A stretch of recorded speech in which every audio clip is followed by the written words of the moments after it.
시편의 마지막 5편, 그러니까 146편부터 150편까지를 할렐루야 시편이라고 부릅니다. 시편 전체는 5권으로 구성되어 있습니다.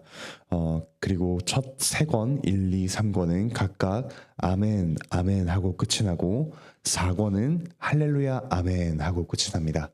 그리고 마지막 5권의 마지막 5편은 할렐루야로 시작해서 할렐루야로 끝나는 전체 시편을 이렇게 찬양으로 마무리하는 할렐루야 시편이라고 불립니다. 오늘 읽은 148편은 이 세상의 모든 피조물들을 각각 부르면서 하나님을 찬양하라 라고 찬양으로 초청합니다. 여기 나오는 피조물들의 순서는 창세기 1장에 나오는 창조의 순서와 아주 비슷합니다. 하늘에 있는 것들부터 시작해서 바다와 땅에 있는 것들, 그리고 마지막에는 사람까지 모든 피조물들이 나옵니다. 1절부터 4절에 하늘과 그리고 하늘에 있는 피조물들을 초청합니다. 천사는 하나님의 피조물 가운데 가장 뛰어난 존재이지요. 뛰어난 능력을 가지고 하나님을 섬기며 찬양하는 이들이 천사입니다.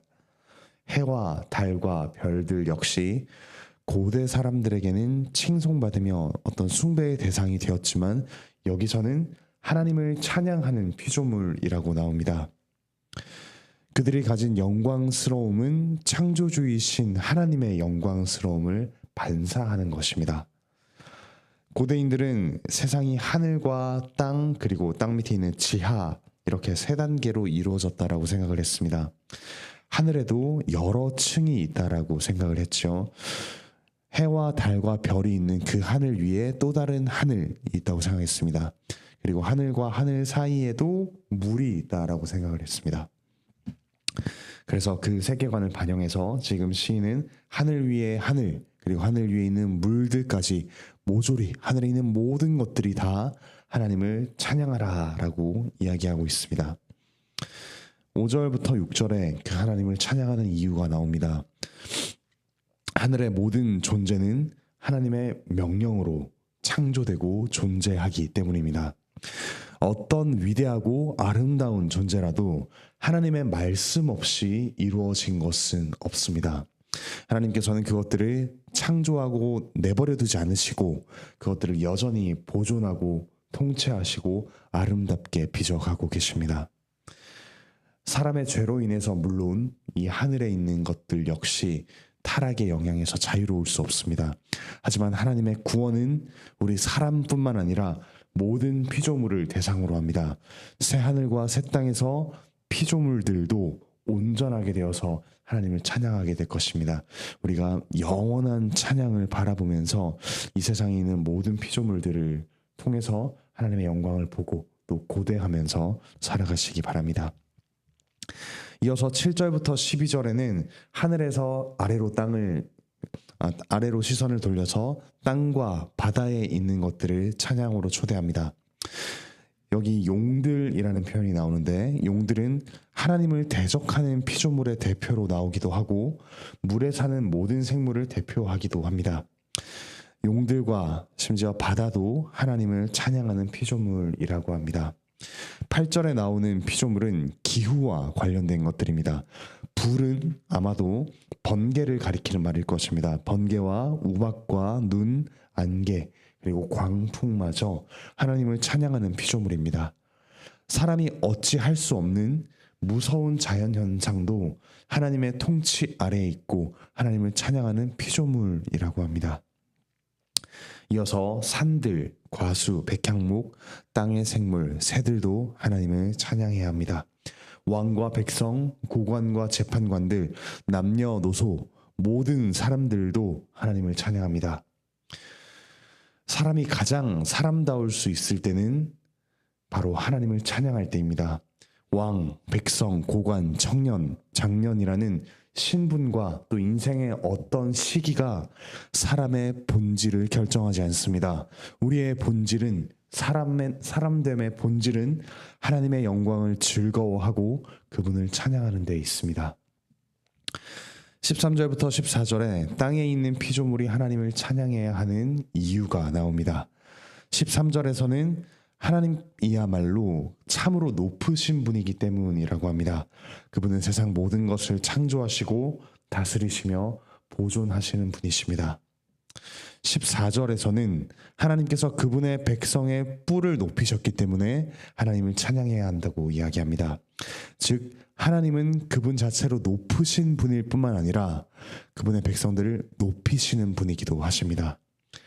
사람은 영광스러운 창조주를 배반한 대표적인 피조물입니다.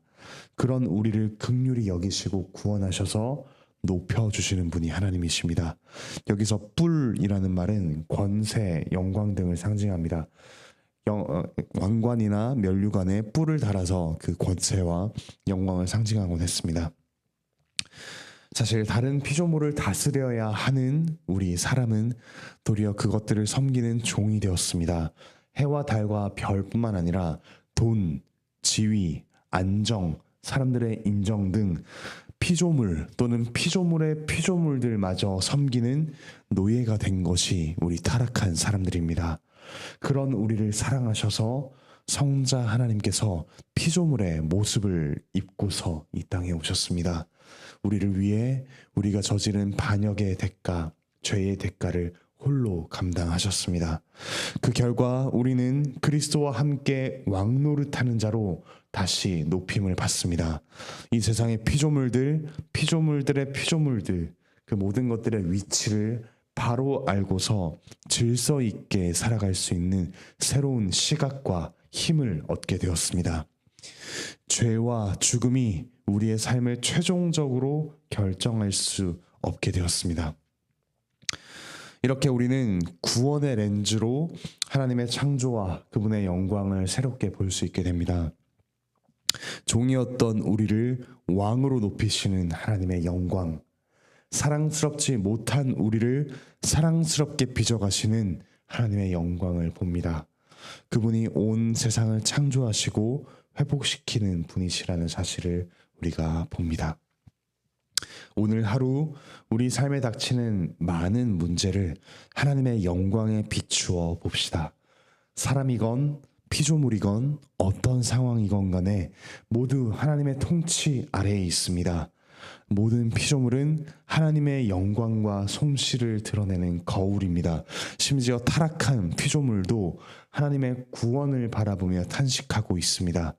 타락한 피조물도 하나님의 영광이 없을 때 얼마나 비참해지는지를 보여주는 거울이 됩니다. 피조물이 우리의 삶을 결정하도록 내버려 두지 맙시다. 우리 삶을 최종적으로 책임지시고 또 완성하시는 하나님을 의지하시기 바랍니다. 영광의 하나님이 우리를 위해 생명을 내어주기까지 하셨습니다. 그렇다면 우리 앞에 닥쳐오는 모든 문제는 우리를 왕답게 하나님의 자녀답게 빚어가는 고통스럽지만 참으로 유익한 재료가 될 것입니다. 이와 같은 창조의 은혜, 구원의 은혜 가운데 오늘 하루 이번 한 주를 살아가시길 바라고 축복합니다. 기도하시겠습니다. 하늘에 계신 우리 아버지 하나님, 세상 모든 것들을 창조하시고 보존하시며 통치하시는 하나님의 영광을 찬양합니다. 저희의 눈이 어두워 때로는 그 하나님의 영광을 보지 못하고 저희 코앞에 닥쳐온 그 커다래 보이는 문제만을 바라볼 때가 있습니다. 하지만 모든 것들이 하나님의 말씀으로 창조되었고 또 보존됨을 저희가 기억하기 원합니다.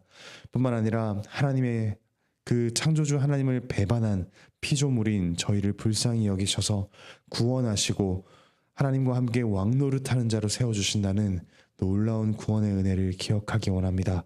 그 창조와 구원의 빛 아래에서 오늘의 삶을 이번 한 주간을 저희의 평생을 살아갈 수 있도록 주께서 저희 눈을 밝히시고 하나님의 영광을 보게 하여 주시옵소서. 몸과 마음의 문제로 고통받는 이들 주께서 속히 회복시켜 주시고 고통 가운데서도 저희를 빚어가시는 또한 저희를 회복시키시는 하나님의 영광을 보게 하여 주시옵소서. 취업과 직장 안에서의 문제와 이직의 문제와 진학과 학업의 문제로 씨름하고 있는 이들이 있습니다. 주께서 그 문제를 객관적으로 하나님의 영광의 빛으로 볼 수 있는 은혜를 더하여 주시고 이 문제를 통하여 그들을 빚어가시는 하나님의 은혜를 경험하게 하여 주시옵소서. 감사드리며 예수 그리스도의 이름으로 기도드립니다. 아멘. 은혜로운 기도 시간 되시기 바랍니다.